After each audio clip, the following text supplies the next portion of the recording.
আমরা একটু নেন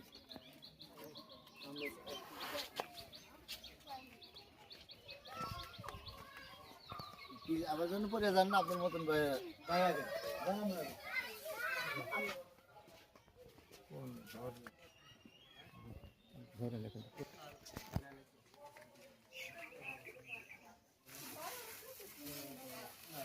সব বললো যে এদের একেবারেই আচ্ছা মিক্সি আপনার মিক্সির কাপড় মোটামুটি 1 মাস চলবে।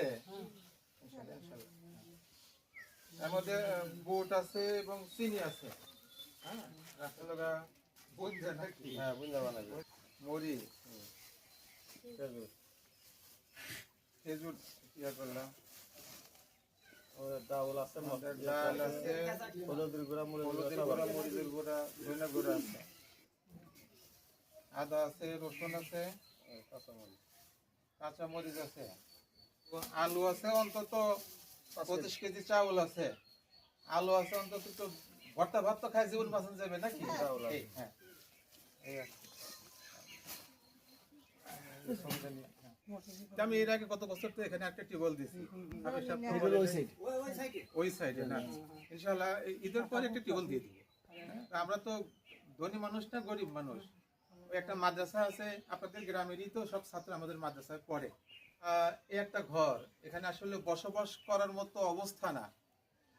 তো গত পরশুদিন দেখে গেছি আজকে টাকার মতো 4.5 বাজার করে দিয়ে গেলাম মোটামুটি ডাল ভাত ভর্তা ভাত 1 মাস খাইতে পারবে।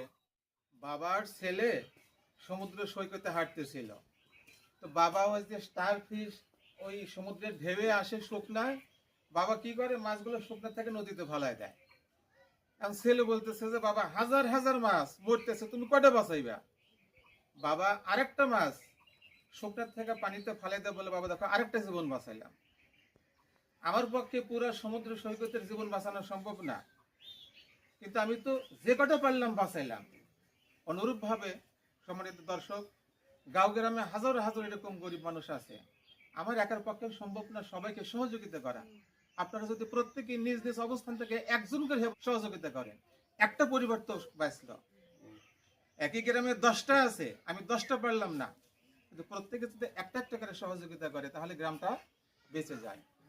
তো যাক দোয়া রাখবেন আমাদের জন্য আলোচনার সহযোগিতা করার তৌফিক দান করেন। আর যদি হাবেব সাহেব বলছে ইনশাআল্লাহ ঈদের পর একটা টিউবওয়েল আমরা ইনশাআল্লাহ দেবো। আমাকে কিন্তু সহযোগিতা করেন। নেন 500 টাকা দিচ্ছেন। ও আলহামদুলিল্লাহ মাশাআল্লাহ। ওনাকে কাইতে একটা হাত খরচ দিয়ে গেছে আপনি একটু পান খাই না না রাখেন না ইনশাআল্লাহ টিউবওয়েল ঈদের পর ইনশাআল্লাহ একটা দিয়ে দেব। আসসালামু আলাইকুম।